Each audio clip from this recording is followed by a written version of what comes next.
lies. Look me in the face, tell me that you love me, even if it's fake. Hello everyone, welcome back to my channel commerce with Anjali Talwar. आज हम अपने chapter को continue करेंगे। Cash book जो हमने start किया हुआ है, ठीक है, उसमें हमने थ्योरी बेस उसका कर लिया था। सिंगल कॉलम कैश बुक हम डन कर चुके हैं, डबल कॉलम कैश बुक हम कर चुके हैं, दोनों तरह की कैश बुक्स हम कर चुके हैं। एक पैटी कैश बुक हमारी रहती है ना, 4 टाइप्स हैं, लेकिन हमें 3 करने हैं अपने सिलेबस के अकॉर्डिंग। लेकिन उससे पहले कुछ स्पेशल ट्रांजैक्शंस थी जो मुझे आपको इस वीडियो में कंप्लीट करानी है। तो सब इंपॉर्टेंट ट्रांजैक्शंस को हम इस क्लास में डिस्कस करेंगे और उससे रिलेटेड एक क्वेश्चन कर लेंगे, so that petty cash book करने से पहले आपका जो बाकी सारा टॉपिक है वो क्लियर हो जाए। तो क्या वो स्पेशल ट्रांजैक्शंस हैं, आओ पढ़ते हैं। The first one is amount withdrawn for personal use. अब मुझे एक बात बताओ, अगर पर्सनल यूज़ के लिए पैसा निकलवाया बैंक से, तो आप खुद सोच के देखो उसको क्या कहते हैं हम, ड्राइंग। पर्सनल यूज़ के लिए जो भी पैसा हम निकलवाते हैं तो उसको हम क्या कहते हैं, ड्राइंग्स कहते हैं कि नहीं कहते। और ड्राइंग करवाएंगे तो बैंक में से पैसा माइनस होगा, निकलवाया है माइनस होगा तो क्रेडिट साइड जाएगा। तो जब हमने कैश बुक बनाई होगी तो जो बैंक का कॉलम है, बाय ड्राइंग्स लिख के बैंक में से पैसा निकाल देंगे कि नहीं निकाल देंगे। ईजी समझ आ गया होगा ये तो, ठीक है। सो कहता है amount withdrawn from bank for personal use of the proprietor is not a Contra transaction. ये नहीं कह सकते हम कि पर्सनल यूज के लिए अभी तक हम क्या कर रहे थे, अमाउंट विड्रॉन। तो एक कॉन्ट्रा ट्रांजैक्शन थी कि हमारे पास कैश बढ़ रहा था, बैंक कम हो रहा था, सी लिखते थे हम इसके आगे। लेकिन ये अब जो पर्सनल यूज के लिए निकलवाया तो ये ड्रॉइंग्स हैं, ठीक है। So it will affected only the bank column of the cash book. Bank balance कम हो जाएगा तो हम इसको credit side by drawings account के नाम से बैंक कॉलम से पैसे जो है डिडक्ट कर देंगे। यहाँ तक समझ आया। एक होता है एंडोर्समेंट ऑफ चेक। एंडोर्समेंट का मतलब होता है ट्रांसफर। बेसिक से अगर मैं बिल्कुल तुम्हें नॉर्मल लैंग्वेज में बताऊं तो एंडोर्समेंट का मतलब क्या होता है बच्चे, ट्रांसफर। ये लिख लो अपने साथ, ठीक है। एंडोर्समेंट का मतलब होता है transfer. For example, as an company मेरे पास कोई चेक आया 20,000 का एक्स से, ठीक है, और मुझे वाई को आगे 20,000 देने थे, तो मैंने यही चेक आगे किसको दे दिया, वाई को दे दिया। इसको कहते हैं ट्रांसफर, एंडोर्समेंट करना चेक का। बात समझ आई।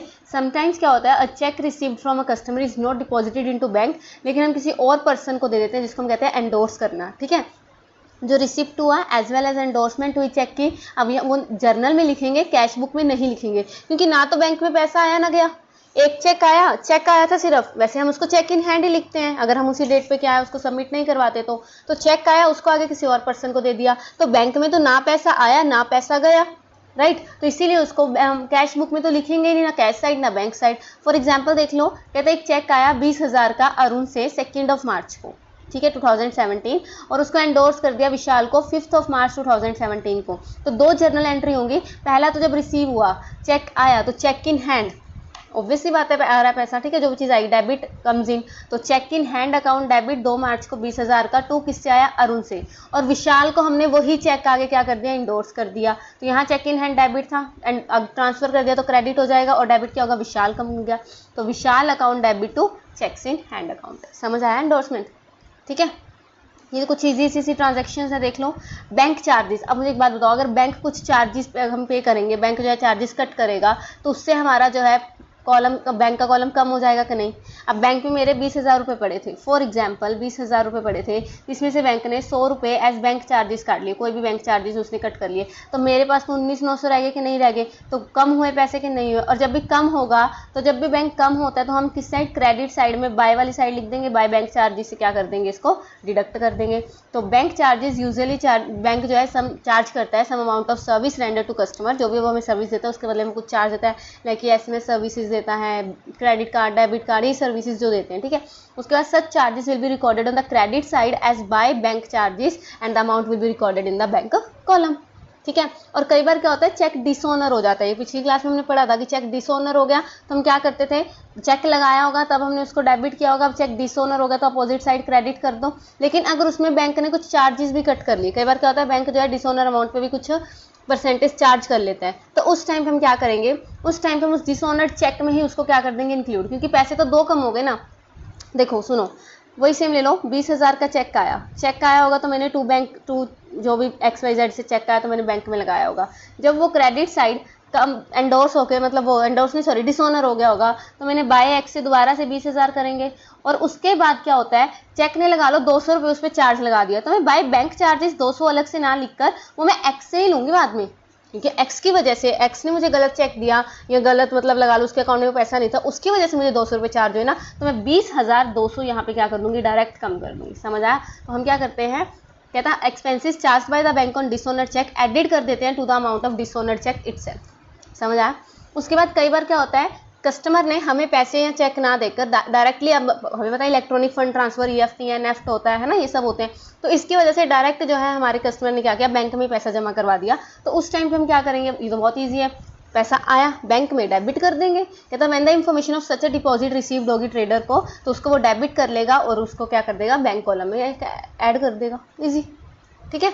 चलो उसके बाद बैंक दो तरह का इंटरेस्ट, एक तो इंटरेस्ट रिसीव करता है, एक इंटरेस्ट हम पे करते हैं। इंटरेस्ट अलाउड बाय बैंक, जब हम सेविंग्स अकाउंट है, हमारा पैसा पड़ा है बैंक में, तो बैंक हमें इंटरेस्ट देगा। इंटरेस्ट देगा तो हमारा अमाउंट प्लस होगा ना, बढ़ेगा, ठीक है। Interest allowed credited bye the bank increase the balance at bank, तो इसको हम क्या करेंगे, डेबिट साइड, इसको टेंशन नहीं लेनी। इंटरेस्ट जब हमें मिलेगा तो हमारा क्या होगा, डेबिट साइड आएगा, हमारा जो है बैंक में पैसा बढ़ेगा। 20,000 पड़े थे, 100 रुपये इंटरेस्ट मिल गया, 20 100 हो गया कि नहीं हो गया। और इंटरेस्ट चार्ज, वही बैंक चार्जेस की तरह इंटरेस्ट चार्ज कर लिया, तो उससे 100 रुपये माइनस हो गए, तो हम इसको क्या करेंगे, क्रेडिटेड, ठीक है। अब ये उल्टा क्यों लिखा होता है ना, ये आप जब BRS वाला चैप्टर करेंगे ना, आपके सिलेबस में है BRS, तब बताऊंगी कि जब भी बैंक जो ट्रांजैक्शन करता है ना, अगर जो चीज़ हम डेबिट कर रहे हैं ना, बैंक उसको हमेशा क्रेडिट करता है, हम क्रेडिट करते हैं, डेबिट करता है। उसका रीज़न क्या है, बैंक के अकाउंट में वो चीज़ एज ए लाइबिलिटी है, हमारे अकाउंट में पैसा पड़ा है, हमारे लिए डेबिट है, लेकिन बैंक को अभी हमें पे करना है, उसके लिए लाइबिलिटी होती है। ये मैं पूरा आपको प्रोसीजर समझाऊंगी BRS वाले चैप्टर में।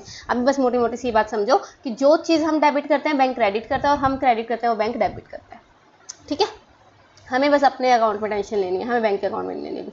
चलो तो अब आ जाओ एक क्वेश्चन पे, एक क्वेश्चन समझते हैं। देखो इसमें दो चीज़ें हैं, एक तो हम बनाएंगे अपनी cash book, double column cash book, और एक जर्नल प्रॉपर में, जो जो एंट्रीज जर्नल में जाने वाली है वो जर्नल में करेंगे। सो enter the following transactions in cash book with cash and bank column, और जर्नल एंट्री भी पास करनी है। सबसे पहले तो 1 अप्रैल को हमारे पास बैलेंस पड़ा है 6200 कैश इन हैंड, और बैंक ओवरड्राफ्ट है। आ गया ना ओवरड्राफ्ट, मैंने आपको लास्ट क्लास में कराया था। ओवरड्राफ्ट क्या होता है, शॉर्ट टर्म लोन होता है, बताया था ना कि बैंक अपने जो खास कस्टमर्स होते हैं उसको एक फैसिलिटी देता है कि जितने पैसे आपके अकाउंट में पड़े हैं, आप उससे इतने पैसे ज़्यादा जो है एक बता देता है अमाउंट कि निकलवा सकते हो एक पॉइंट ऑफ टाइम पे शॉर्ट टर्म के लिए।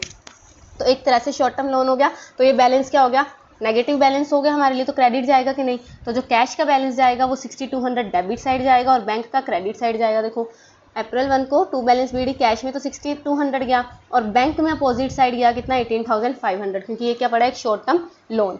यहाँ तक समझ आया। चलिए आगे करते हैं। सेकंड कहता है received cheque from Hari and pay into bank on the same day, कितने का, 1300 का। अब खुद करो एंट्री, चेक रिसीव हुआ हरी से और बैंक में सेम दिन ही करवा दिया, तो ऑब्वियस ही बात है पैसा बढ़ा, तो टू हरी के नाम से 1300 हम बैंक में डाल देंगे, टू हरी के नाम से 1300 हमने बैंक में सबमिट करवा दिया, देखो बैंक में, ठीक है। चलो आगे देखते हैं।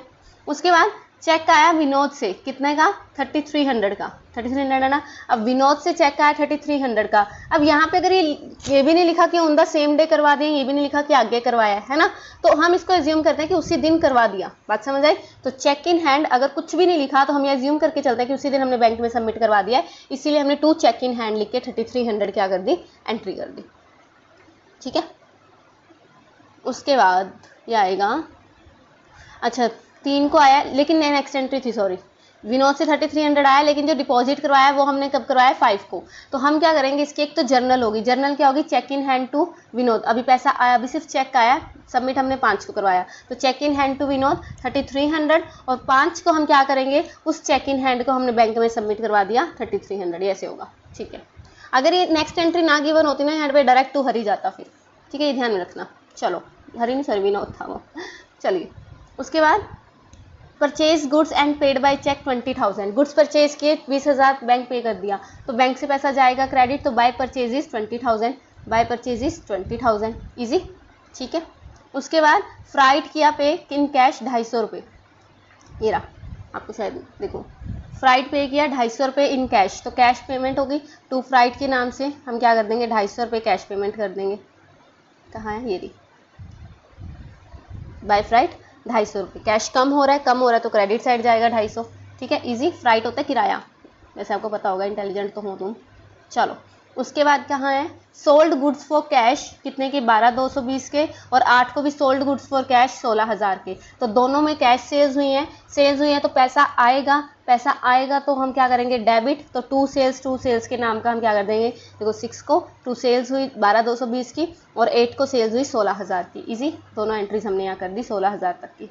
उसके बाद कहता जो 8 को सेल्स हुई थी, जो सेल प्रोसीड हुई थी 8 को, वो हमने बैंक में जमा करवा दी। तो 8 को सेल कितने की हुई थी, 16,000 की, वो हमने कैश में लिखी थी। उसने कहा वो बैंक में जमा करवा दी, तो बैंक में जमा करवा दी, बैंक का बढ़ जाएगा और कैश कम हो जाएगा कि नहीं हो जाएगा। तो इधर से 16,000 कम हो गया, 16,000 बढ़ गया, बैंक में बढ़ गया 16,000 और इधर 16,000 क्या हो जाएगा, कम हो जाएगा कैश से। समझ आया? कैश में से हमारे पास कैश पड़ा था 16,000 का, हमने बैंक में डिपॉजिट करवा दिया, तो बैंक बढ़ेगा और कैश कम हो जाएगा। समझ आया? एंट्री अपोजिट जाती है। और ये कौन सी है, कॉन्ट्रा एंट्री है, कॉन्ट्रा एंट्री है। ठीक है, चलो उसके बाद ये क्या कहता है, हमने करवा दिए जी जमा पैसे। Withdrew cash for private use, private मतलब पर्सनल यूज के लिए, तो ये ड्राइंग्स के नाम से आएगा, ये कॉन्ट्रा एंट्री नहीं है, ये ड्राइंग्स है। तो कैश निकलवाया हमने ड्राइंग्स का 1,000 रुपए, तो बाय ड्राइंग से जाएंगे कि नहीं जाएंगे 8,000, विड्रू कैश है, सॉरी कैश है, तो बाय ड्राइंग से कैश में से कितना जाएगा, 1,000।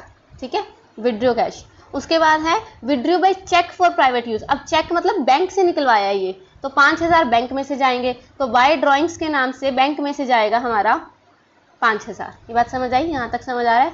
ठीक है, उसके बाद गुड्स सोल्ड कर दी, गुड्स परचेज किए, देखो goods purchase from Suresh on credit कितने की हमने की है, 2500 की। Goods purchase from Suresh on credit 2500। अब यहाँ पे कैश बैंक कोई इफेक्ट नहीं हुआ, तो इसकी एंट्री किस में जाएगी, क्रेडिट की एंट्री किस में जाएगी, मैंने आपको पहले ही बताया सिर्फ कैश की एंट्री किस में जाएंगी, तो ये क्रेडिट की एंट्री हम जर्नल में पास कर सकते हैं। ठीक है, 2500 की, तो परचेजेस टू सुरेश 2500, ये एंट्री किस में जाएगी, जो भी एंट्रीज कैश बुक में नहीं जा रही वो सारी किस में आएंगी, जर्नल प्रॉपर में आएंगी। तो परचेजेस टू सुरेश कितना आ जाएगा, 2500। समझ आया? चलिए, paid to Suresh by cheque, अब जो सुरेश की परचेजेस की थी उसकी पेमेंट कर दी चेक से, कितने की, 2500 की, तो 2500 बैंक में से कम हुआ, तो बाय सुरेश 2500 आ जाएगा, बाय सुरेश 2500 कम हो गए बैंक में से। चलिए, बैंक पेमेंट भी कर दी सुरेश को। Received cheque from Ajay, Ajay से एक चेक लिया, कितने का, 3700 का, नोट बैंक, और जो चेक रिसीव किया था वो विजय को एंडोर्स कर दिया। तो क्या ये दोनों एंट्रीज कैश बुक में जाएंगी, बिल्कुल नहीं जाएंगी। चेक की तो आया था, वो आगे दे दिया, तो ना बैंक में पैसा आया ना गया, तो दोनों की एंट्रीज किस में जाएंगी, हमारी दोनों की एंट्रीज जाएंगी जर्नल प्रॉपर में। तो अजय से आया पैसा, तो cheque in hand to Ajay, और पेमेंट कर दी विजय को, Vijay to cheque in hand. बात समझ आई? चेक इन हैंड, चेक आया अजय से और चेक की पेमेंट कर दी किसको, विजय को, तो दोनों एंट्रीज किस में आएंगी, जर्नल प्रॉपर में आएंगी। ठीक है, ये बात समझ आई? उसके बाद यहाँ तक हो गया था। चलो, रिसीव्ड चेक फ्रॉम महेश और बैंक में जमा करवा दिया 2700 का, तो बैंक में तो पैसा आया, बढ़ा तो डेबिट साइड आएगा, टू महेश 2700, ये तो इजी सी एंट्री थी। उसके बाद रिसीव्ड कैश 1000, ये क्या कहता है, received cash 1000 and cheque 1200 for cash sales, cash sales हुई 1,000 रुपये किसके आए, कैश के आए, और 1200 सेल्स उसके आए, तो दोनों में पैसा बढ़ा है, तो डेबिट साइड जाएगा 1,000 और 1200, तो सेल्स के नाम का दोनों साइड बाय सेल्स यहाँ लिख के, सॉरी टू सेल्स लिख के 1,000 और 1200, समझ आई? तो 2200 की टोटल सेल्स हुई, 2200 में से 1,000 कैश आ गया और 1200 चेक आ गया। ये बात समझ आई? उसके बाद ये कहता है पेड इनटू बैंक 10,000, 10,000 में हमने पैसे जमा करवा दिए, कितने, बैंक में कितने पैसे जमा करवा दिए, 10,000, तो बैंक में पैसा बढ़ेगा, बैंक में पैसा बढ़ेगा 10,000 और कैश में माइनस हो जाएगा। देख लो, 10,000 बैंक में तो बढ़ गया, बैंक में 10,000 बढ़ गया टू कैश के नाम का, और इधर से 10,000 कैश में से माइनस हो गया बाय बैंक के नाम से, और ये एंट्री कौन सी है, कॉन्ट्रा एंट्री। समझ आया ना? अगर आपको ये नहीं समझ आ रहा ना कॉन्ट्रा एंट्री क्या है, ये मैम क्या कर जा रहे हो, तो आपको मतलब पीछे की वाली क्लासेस देखने की जरूरत है। ठीक है, वो समझो पहले अच्छे से। चलिए, उसके बाद कहाँ थे हम, रिसीव द चेक फ्रॉम प्रेम और बैंक में इमीडिएटली भेज दिया 4150, 4150 का चेक आया और बैंक में भेज दिया, तो बैंक में ऐड हो जाएगा, तो टू प्रेम के नाम से 4150 रुपये हमारे किस में आ गए, बैंक में आ गए। ठीक है जी।